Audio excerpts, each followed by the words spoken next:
Hi guys, welcome to pre Sunshine. এখন বাজে 6:10। তো এখন আমি আমার ডিনারের প্রিপারেশন করব। তো আজকে করব রুই মাছের মাথা দিয়ে মুড়ি ঘন্ট। তো ট্রাস্ট মি গাইজ, এটা আমার ফার্স্ট ট্রাই। আমি এর আগে মুড়ি ঘন্ট কোনোদিন করিনি। তো আপনারাও সাথে থাকুন আর কমেন্ট করে জানাবেন কেমন হয়েছে। ঠিক আছে? কে কোথা থেকে কমেন্ট করছে প্লিজ কমেন্ট বক্সে লিখে জানাবেন। তো সাথে থাকুন। এখানে আমি আলুগুলো ছোটো ছোটো করে টুকরো করে নুন হলুদ দিয়ে ভেজে রাখছি আগে থেকে।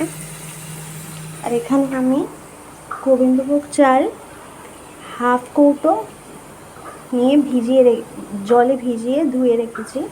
এবার এটাকে একটু হালকা তেলে ভেজে নিতে হবে। এখানে একটা পেঁয়াজ নিয়েছি, একটা পেঁয়াজ কেটে রেখেছি। আর লাগবে হচ্ছে আদা রসুন বাটা। তো গাইস, আমি এখানে গোবিন্দভোগ চাল ওই সেম তেলেই আলু যেটাতে ভেজেছি ওটাকে একটু হালকা ভেজে নিচ্ছি। আর এখানে আলু ভাজা হয়ে গেছে। এখানে আমার গোবিন্দভোগ চাল একটু ভাজা হয়ে গেছে। আর এখানে আমার মাথা মুড়ো ভাজা হয়ে গেছে। এবার আমি কড়াইতে তেল দিয়েছি। আর এখানে একটু জল বসিয়ে নিয়েছি, গরম জল। এবার এতে আমি পেঁয়াজ রসুন আদা সব দেবো। তো তেলে আমি দারচিনি এলাচ তেজপাতা দিয়ে দিয়েছি। এটা একটু ফ্রাই হলে আমি পেঁয়াজ রসুন আদা বাটাটা দিয়ে দেবো। পেঁয়াজটা কুচি করেছি আর রসুন আদা বাটা। এখানে পেঁয়াজ রসুন আদা বাটা দিয়ে দিয়েছি, পেঁয়াজ কুচি দিয়েছি, রসুন আদা বাটা দিয়েছি। এবার আমি আলুটা দিয়ে দেবো, আলু ভাজাটা।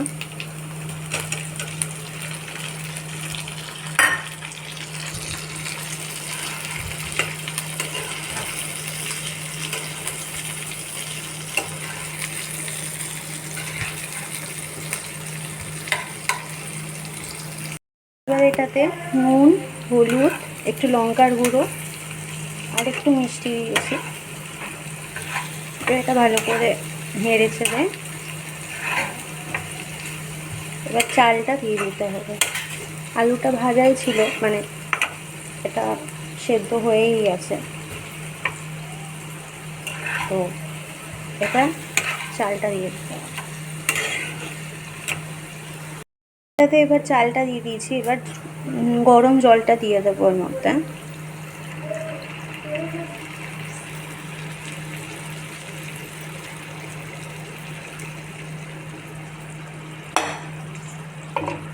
এবার এটা একটু ফুটতে দেবো। ভাতটা হলে একটু ফুটতে দেবো।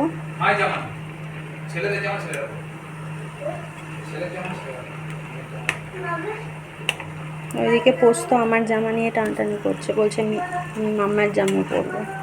কি অবস্থা! তো গাইজ, আমার মুড়ি ঘন্ট অলমোস্ট রেডি। আমি মাথা ভেঙে ভেঙে দিয়ে দিয়েছি আর ভাতটাও হয়ে গেছে। তো এবার আমি একটু ঘি দিয়ে দেবো। তো গাইজ, মুড়ি ঘন্ট হয়ে গেছে। ফার্স্ট টাইম ট্রাই করলাম, জানি না কেমন হয়েছে। একটু টেস্ট করে দেখলাম, খুব একটা ভালো বাজে হয়নি। দেখা যাক। তো দিস ইজ দ্য রেজাল্ট। তো গাইজ, আপনারা বলুন কেমন লাগলো এই রেসিপিটা। এটা সত্যিই আমি ফার্স্ট টাইম ট্রাই করলাম। তো জানি না, মোটামুটি হয়েছে হয়েছে। তো আপনারা যারা এরমভাবে করেন তারা কমেন্ট করে জানাবেন। তো আজকে ব্লগটা কেমন লাগলো প্লিজ কমেন্ট করে জানাবেন। আর আমি সকালে একটা ব্লগ দিয়েছিলাম, মানে পোস্ত রুমের, ওইটা প্লিজ দেখুন। ওটা আমি রেন্টের অ্যাপার্টমেন্টে আমরা থাকি, তো ওটা ওরমভাবে ডেকোর করেছি আমি। কীরকম হয়েছে প্লিজ প্লিজ কমেন্ট করে জানাবেন। তো দ্যাটস অল। আজকের ব্লগটা এখানেই শেষ করলাম। আবার দেখা হবে নেক্সট ব্লগে। Till then take care.